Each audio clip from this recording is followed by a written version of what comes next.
It is the first title defense for Deontay Wilder. We are making the rounds. Jim Basketball alongside Brian Campbell. Dan Rayfield will join us in a moment. Wilder won the heavyweight belt in January by way of a unanimous decision against Stavern, and now gets the challenge of the 6'4" Eric Molina, who's riding a 5-fight win streak. Oh, by the way, this fight, a homecoming of sorts for the Tuscaloosa native Wilder as it takes place in Birmingham, Alabama. Brian, with all due respect to Molina, what's at stake here for Wilder? Well, Jim, we don't pull any punches on this show. This is a showcase opportunity without question for Wilder. But what's at stake for him really is the opportunity to continue to sell himself to the American public. You know, this will be a homecoming bout for him in Alabama, where there's no pro sports franchise, where Wilder's really trying to become that outside of SEC football, that Wilder's really his own franchise there. It's going to be an opportunity to with potentially another knockout, to continue, start a new streak in that sense, and convince those boxing fans, the casual fan that really hasn't been into the sport since back in the day when you had marketable heavyweights and marketable American heavyweights at just that. So it's a good opportunity for him in that regard, Jim. First title defense, make some new fans, keep moving the chains. Looking to be the second most important person in Alabama to Nick Saban, right? Hey, not a bad place to be, right? Yes. ESPN Boxing Insider Dan Rayfield. His win over Stavern was certainly impressive, but have we seen enough of Wilder to have a true indication of what to expect from him this Saturday and beyond? Well, Jim, I would say that in terms of have we seen enough from Deontay to know what to expect this Saturday, absolutely. Beyond this Saturday, hard to say. And the reason because of this Saturday situation is because he's fighting Eric Molina, a hard-working guy, but let's be honest, not a top-level opponent, 2 losses, both by first-round knockout. This is a fight that most people think that Deontay Wilder should win by early knockout.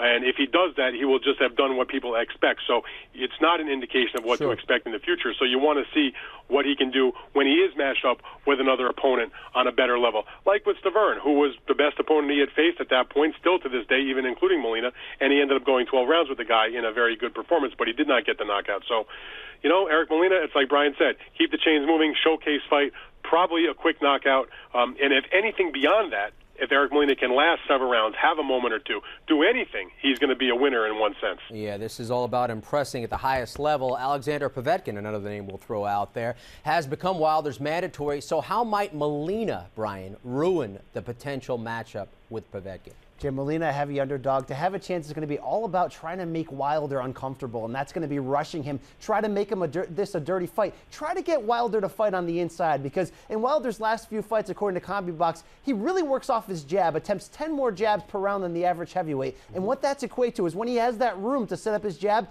then he comes over the top with that right hand. And in those last 4 fights, averaging 53% completion rate of his power punches. That's how he gets guys out of there, Jim. Molina in the spot has the power to sort of stand in there with him. He's going to have to stay close, though. Make this a real fight and not just a showcase knockout. Absolutely. Hey, Dan, let's take it even a step further here. When will we know that Wilder is ready for Klitschko?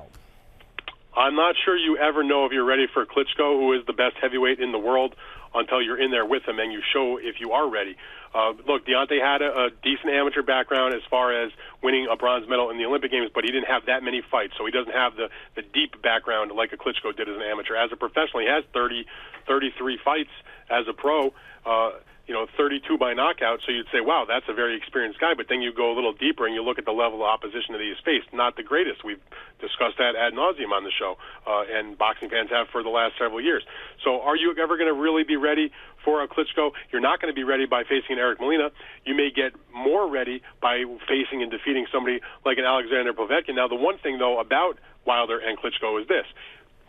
Klitschko has taken fighters on the rise, including Deontay Wilder, and invited them to his training camps. So they have sparred rounds together. And I have spoken to Vladimir Klitschko specifically about his experience in sparring with Deontay Wilder. And Klitschko gave him very high marks, said he basically made the training camp for the fight he was there for, because if he didn't have a guy like Deontay in camp with him, he wouldn't have really had much good sparring. He gave him the best work that he had. Klitschko's getting a little older now. Deontay's still on the rise. So maybe, in the not-too-distant future, we may have that big fight that we all want to see, where not only is it 2 top heavyweights, but also a chance for them to unify the 4 belts. But is he really ready? I don't think we'll know until he's in the ring. Absolutely. Perhaps the timing is getting close to being right for Wilder, right? That's a fight that'll move the American public back into taking notice of the heavyweights. The heavyweights, exactly. We expect him to win. It's his job to get it done. That's a look ahead at Deontay Wilder and Eric Molina. We will have highlights right here on the boxing page of ESPN.com. We are making the rounds. only on the boxing page. For Brian Campbell and Dan Rayfield, I'm Jim Baswell. Thanks for watching.